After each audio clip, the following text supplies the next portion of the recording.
Senhoras e senhores, sejam muito bem-vindos ao Imagens Cast desta quarta-feira. Quem fala aqui é o Manu, quem fala aqui ao meu lado é o senhor Caio Maranhão Maia.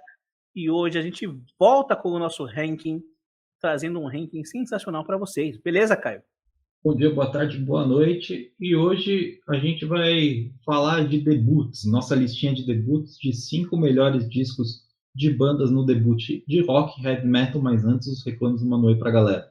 Antes você vai se inscrever no canal, ativar as notificações, deixar o like, nos seguir nas redes sociais. Quem quiser e puder contribuir com o nosso trampo via Pix aqui, falando Pix para nós. E lembrando vocês que sexta-feira tem entrevista com a Mayara Puertas, da Torture Squad. Ficou muito legal. 5 melhores discos de rock, cara. Tem tanta banda com debut legal, mas hoje eu tô numa vibe meio anos 80, meio anos 90, 2000. Eu fiz uma listinha de shopping. Que eu tô mais nessa vibe. Me julguem. Até por isso o Caio vai começar. Começa aí, Caio. Beleza. Começando aí com os discos de rock. Beleza. Tá? Em quinto lugar, eu vou colocar o disco de rock que mais vendeu na história, que é o Guns N' Roses Appetite for Destruction.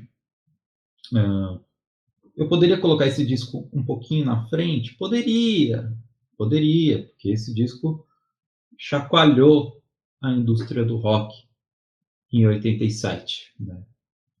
Fez renascer marca de guitarra que estava quase falindo, que é a Gibson. Deu uma sobrevida para o hard rock americano, que já começava a demonstrar sinais de desgaste. Trouxe toda uma cena decadente de Los Angeles de volta para o topo, com o Axl Rose e com o Slash, embora um seja de Indiana e o outro seja de Londres, e não sejam de Los Angeles. Mas capturaram muito bem a essência de Los Angeles no disco. É um disco que tem Welcome to the Jungle, It's So Easy, Brownstone, My Michelle, Sweet Child O' Mine, Paradise City. Então, é quase um greatest hits do Guns N' Roses em um trabalho. É uma obra-prima do hard rock e é uma obra que fez a música, mais especificamente o rock farofa, ganhar uma sobrevida até 91, 92, quando surgiu com força o grunge. Tem certeza que é o disco de rock mais vendido? Tenho, acho que foi... Não, de debut. Tá. De debut, sim. Não foi o disco de rock mais vendido da história, mas foi o disco de rock debut mais vendido. Em quarto lugar, uma banda que influenciou totalmente o cenário do rock brasileiro e, por que não, o rock internacional também, como até o Kurt Cobain falou, que o Nirvana foi influenciado por essa banda e pelo seu primeiro disco, que é Os Mutantes. Esse disco lindo de 1968, um disco que teve a participação muito importante do Sérgio, da Rita e do Arnaldo, o Sérgio e o Arnaldo irmãos e a Rita Lee, mas teve uma participação primordial do maestro Rogério Duprat, que conseguiu transformar a ideia desses 3 jovens em algo palatável e que transformou a história da música brasileira, do rock brasileiro. E o rock brasileiro, antes que era muito calçado na Jovem Guarda, na música italiana,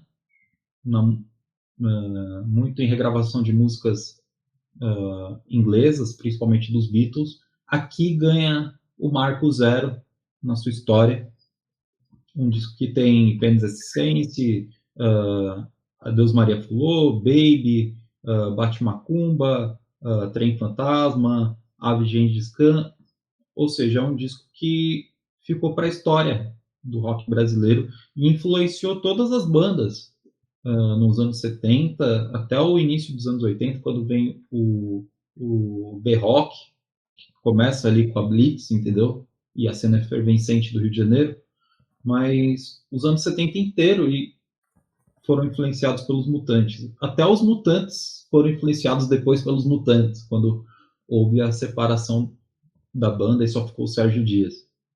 E é um disco que foi muito aclamado na época, foi muito aclamado depois pelo Kurt Cobain, pelo David Byrne, pessoal da música indie alternativa cita esse disco como pedra fundamental do rock alternativo, lisérgico, e é uma experiência ultrassensorial de como a música brasileira poderia atravessar o oceano ao longo do tempo e ter uma obra tão relevante. Por isso que ele está em quarto lugar na minha lista.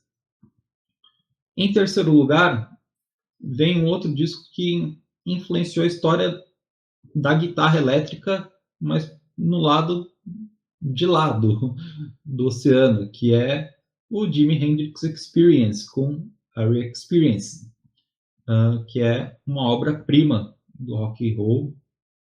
Tem Foxy Lady, tem Red House, tem Fire, tem Third Stone from the Sun, tem a Experience, e é um disco que mudou a história da guitarra. A guitarra elétrica, que na época era somente música de acompanhamento. E o Jimi Hendrix tornou a guitarra elétrica o centro da música dele, bem como o uso de efeitos sonoros para conseguir o som que ele queria. E foi uma revolução que todo mundo da cena musical foi influenciado, seja os Beatles, o Cream, Led Zeppelin, The Who, todo mundo foi influenciado pelo Jimi Hendrix. E a música dele ainda continua atual, mesmo depois de tantos anos. Em segundo lugar, vem para os underdogs totais da música estadunidense, né? Um disco que foi feito na garagem de um cara que trabalhava na Polaroid, que é o Boston, de 1976, o primeiro disco da banda. Baita capa. Que é um disco incrível. Tem More Than a Feeling, tem Peace of Mind, tem Foreplay, tem Smoking, Hitch a Ride, Let Me Take You Home Tonight. E é um disco que não foi gravado em estúdio nenhum, foi gravado na garagem do vocalista, do guitarrista Tom Scholz, que é o líder de fato da banda. O disco que ficou muito tempo em primeiro lugar de debuts mais vendidos da história do rock and roll, até que foi superado pelo Appetite for Destruction, isso quase 15 anos depois. É um disco que mudou a história do rock americano, porque muita gente copiou depois esse disco tranquilamente. O Journey copiou, Survivor copiou, Real Speedwagon, Styx copiou. Então, muito desse disco influenciou a cena do arena rock americano, que veio logo depois, e aqui é um trabalho impecável. É um disco que a gravação continua atual. Se você ouvir ele hoje, você poderia achar que ele foi gravado ano passado, mas não, isso foi gravado em 76, e é um disco incrível.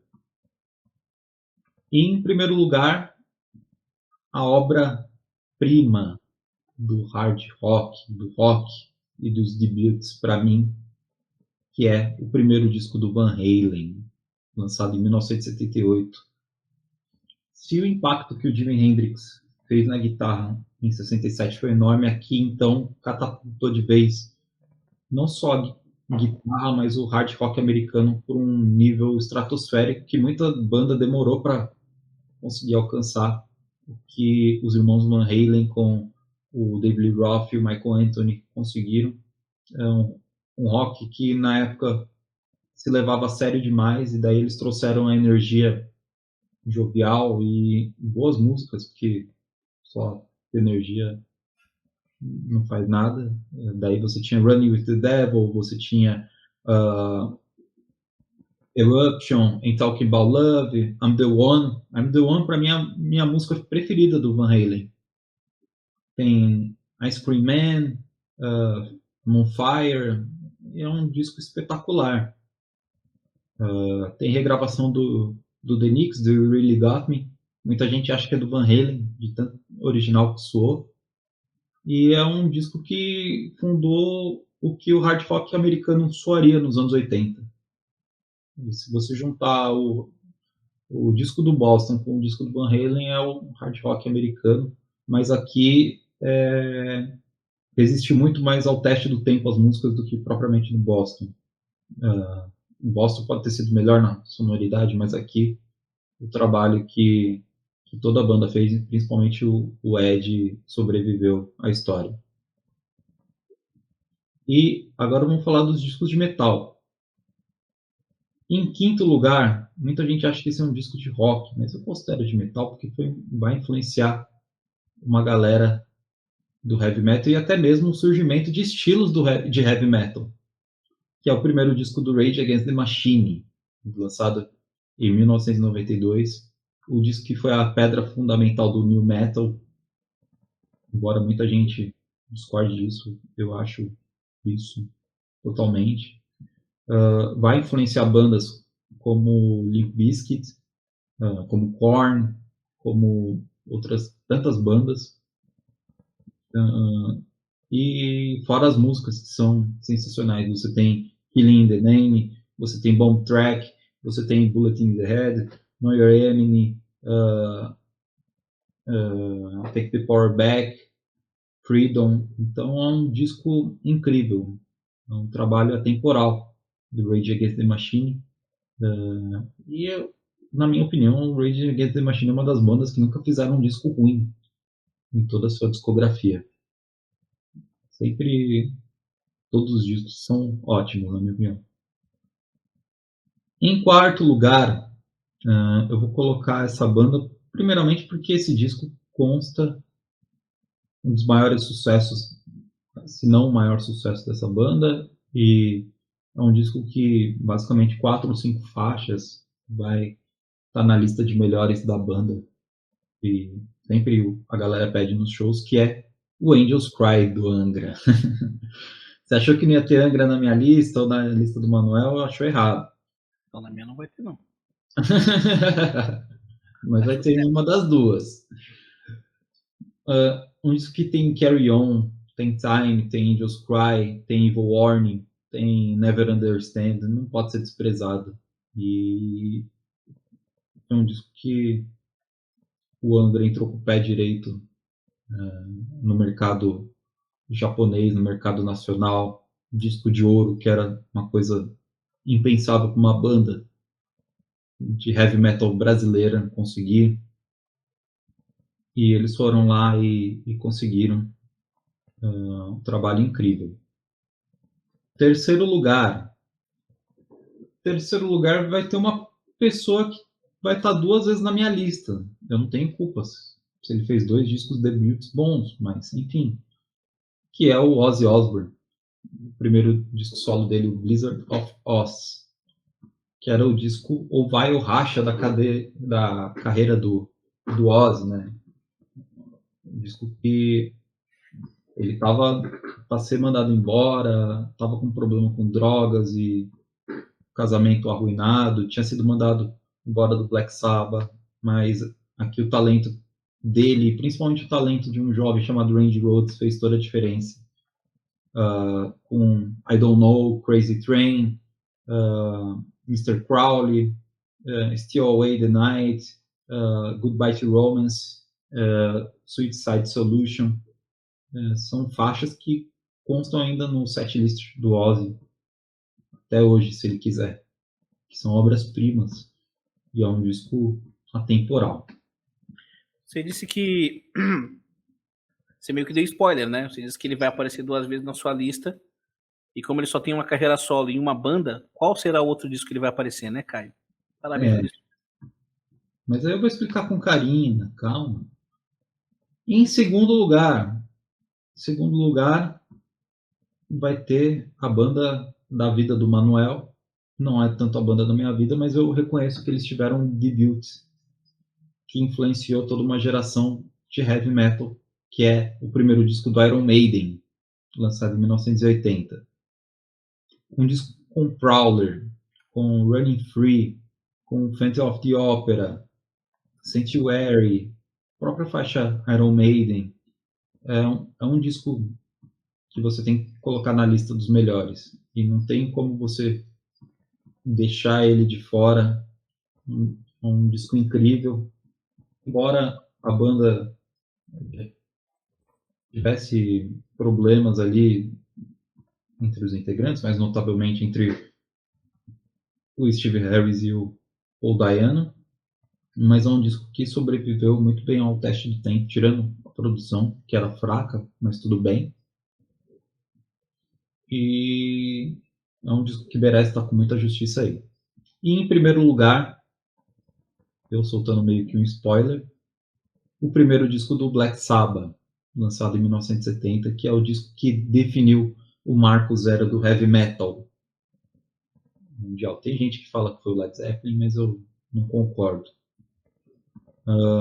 Aqui você tem Black Sabbath, você tem The Wizard, você tem Nib, você tem Evil Woman, você tem Sleeping Village. Então é um disco que é o marco zero e para mim é o melhor debut de heavy metal na história. Parabéns pela lista, gente. Muito boas, muito boas E as tem, suas indicações. Vamos e tem às... Ozzy, e ainda tem o Ozzy tocando harmônica. É isso aí.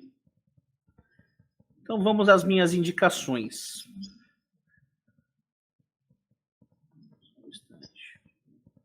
O Ozzy, que na minha opinião é o melhor gaitista de blues que não toca blues. É uma opinião minha. Começar minha lista de discos de rock falando sobre o debut do Pearl Jam, o álbum Pan. Um álbum maravilhoso, simplesmente maravilhoso, lançado em 1991 e que, cara, ele é meio que o best of do Pearl Jam, assim, pouca coisa que não é desse disco vai pro best of. Se você fizer, sei lá, um best of, sei lá, de 10, 15 faixas, é o TN e mais algumas faixas. One, Even Flow, Jeremy, Black, enfim, muita música. Alive, nossa, cara. Todas fizeram sucesso estrondoso na década de 90 e é a época na qual a voz do Ed Vedder tá mais visceral, cara. Vejam o acústico MTV Pearl Jam. O que o Ed Vedder cantava era um absurdo, era simplesmente um absurdo. E as músicas desse disco são realmente muito, muito, muito boas. Gosto muito. Quinto lugar na minha lista. Em quarto lugar, eu vou indicar o disco de estreia do Chris Cornell. O primeiro disco solo do Chris Cornell, disco que tem uma resenha dele nesse canal, que é o Euphoria Morning. E para mim ele é um disco maravilhoso do começo ao fim. É um disco que inclusive concorreu ao Grammy, mas não é um disco muito conhecido. Não é bem um disco mainstream, mas qualquer músico que se preze conhece esse disco, cara. Se você nunca ouviu, ouça, que é um disco muito original em termos de sonoridades, composição. Tem umas composições maravilhosas, como Follow My Way, como Preaching for the End of the World, Can't Change Me, Still Rain. Muita música boa. Uma performance vocal estonteante do Chris Cornell, que para mim é o maior vocalista da história do rock. Disco que saiu em 99. Ele tem outros discos bons na carreira solo, mas esse é de longe o melhor. Terceiro lugar na lista, eu vou indicar o disco debut de uma banda que eu amo, que é o Stone Temple Pilots, e o disco é o Core, de 1992. E aqui é o Scott Weiland na sua melhor fase, assim, no seu auge, cantando o melhor que ele já cantou, e músicas como Plush, que é um clássico imortal do rock and roll, e tem outros grandes clássicos, como Dead and Bolted, Sex Type Thing, Wicked Garden, Crackerman, Creep. É um outro disco cheio de hits, assim, transbordam hits desse disco, mas Plush é a música mais conhecida. Acho que todo mundo já ouviu essa música. Terceiro lugar, e eu não sei se é o melhor disco do Stone Temple Pilots, saca? Eu amo esse disco, amo o Purple, que é o segundo, e amo o número 4, que é o quarto disco. São todos eles maravilhosos. Mas para um debut, esse disco ganhou inclusive o Grammy com Plush, com a faixa Plush. Descasso o terceiro lugar na lista. Em segundo lugar, eu coloco o disco de estreia do Alice in Chains, o Facelift, lançado em 1990. E, cara, esse disco tem um mega clássico que é Man in the Box. E tem músicas também como We Die Young, Sea of Sorrow, Bleed the Freak. Ele é quase... Assim, ele disputa o posto de melhor disco do Alice in Chains com o Dirt, que é o segundo disco da banda. Depois eles continuaram fazendo trabalhos de qualidade, mas em alguns momentos quase se igualaram, mas nunca se superaram. Facelift e Dirt são o que há de melhor, são o que existe de melhor em termos de discografia do Alice in Chains, e o Facelift é um disco fantástico, assim. Segundo lugar na lista. E em primeiro lugar, eu vou colocar o disco de estreia dos mestres do rock and roll. O Led Zeppelin 1, de 1968. E vamos lá. Good Times, Bad Times. Baby, I'm Gonna Leave You. Dazed and Confused. Communication Breakdown. É um outro disco que transborda hits, transborda clássicos do rock.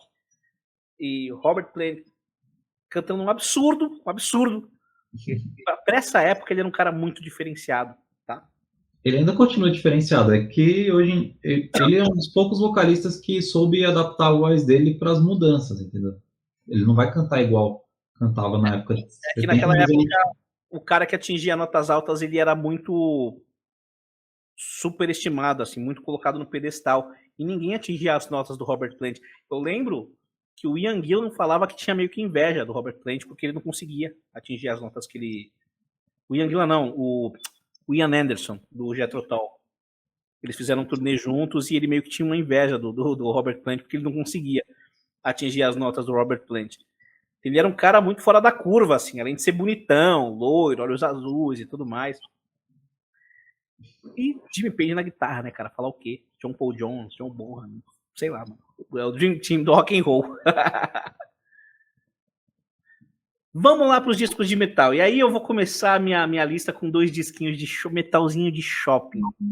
Metal de new metal, para falar a verdade. Porque eu tô ouvindo new metal pra caramba nesses últimos dias, então eu vou começar com o debut do Evanescence, ou Evanescence. É o Fallen, de 2003. Cara, as 4 primeiras faixas desse disco são Going Under, todo mundo conhece. Bring Me to Life, não precisa nem falar. Não preciso nem perguntar se alguém conhece essa música. Everybody's Fool, outro hit. E eu lembro do clipe, era o meu clipe preferido do Evanescence na MTV, porque é um clipe bem engraçado. E My Immortal.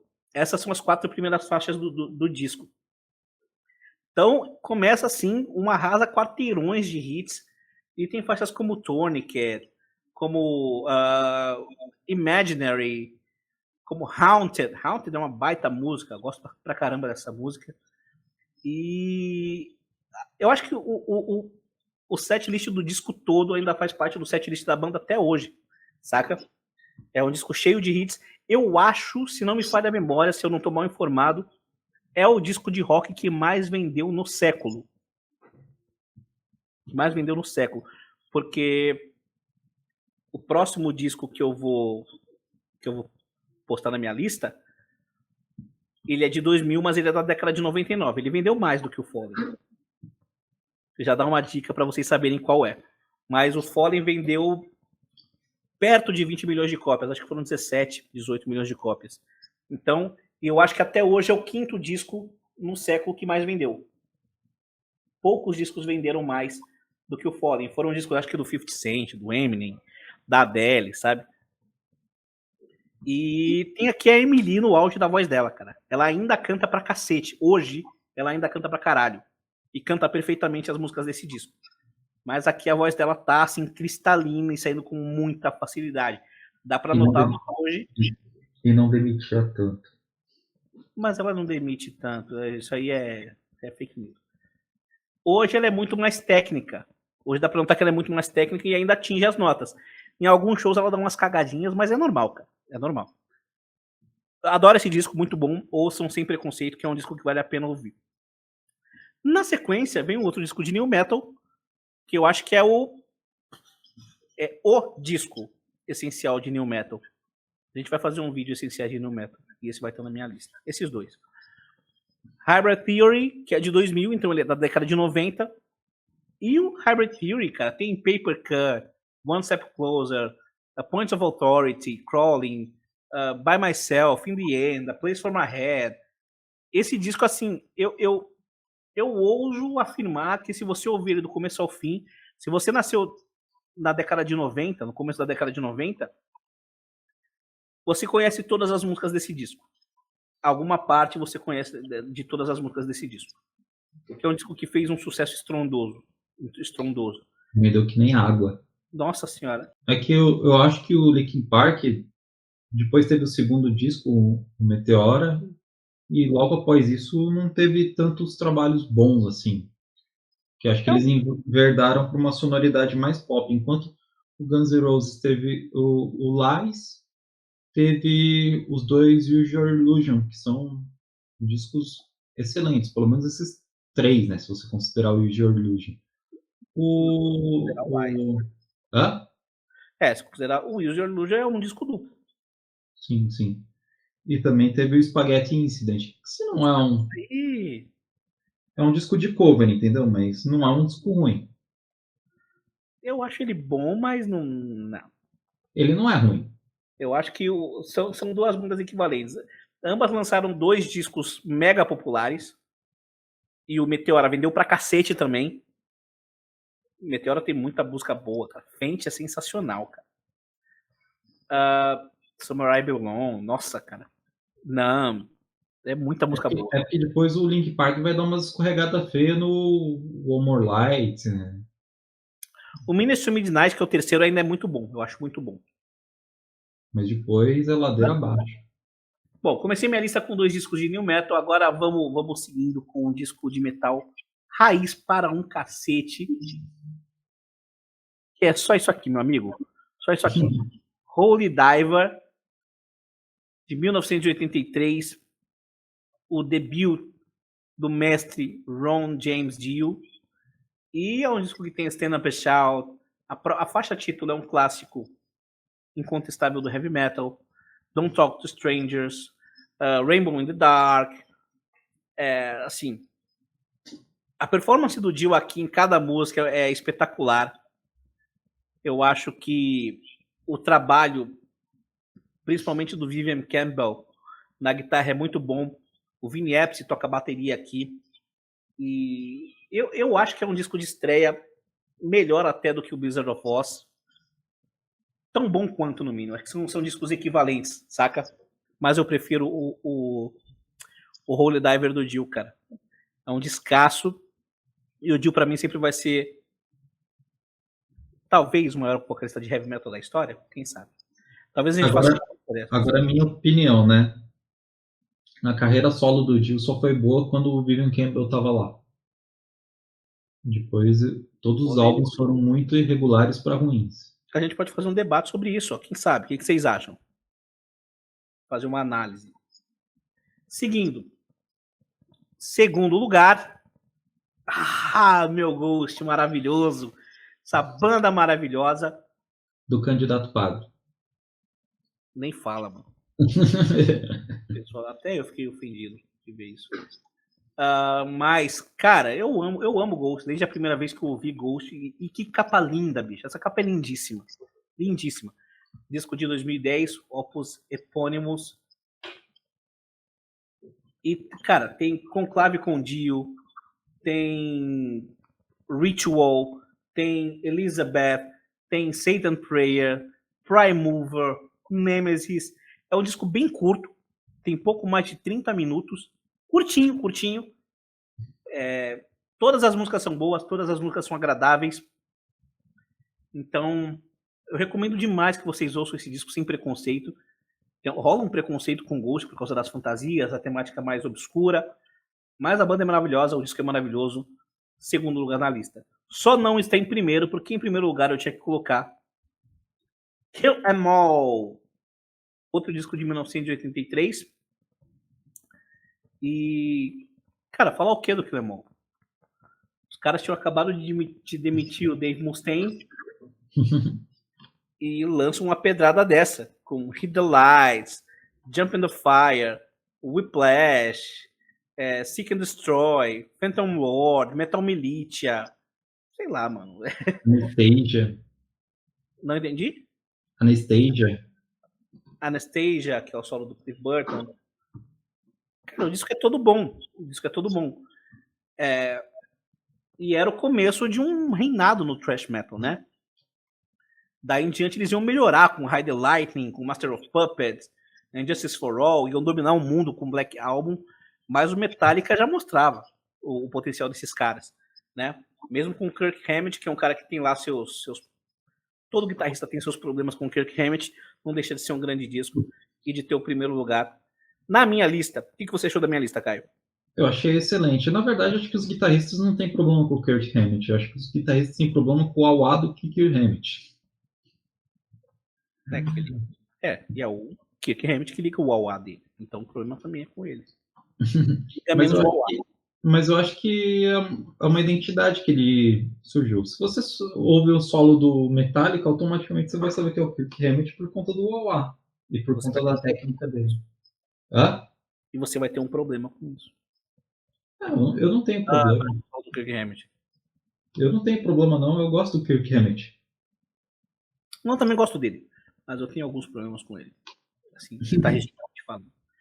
Isso é assunto para um outro vídeo. O que vocês acharam das listas? Comentem aí suas listas. Se inscreva aí no canal, ative as notificações, deixe um like, nos sigam nas redes sociais. Quem quiser e puder, contribui com o nosso trampo via Pix. Beleza? Sexta-feira tem entrevista com a Mayara Puertas, tá muito bacana, não perca.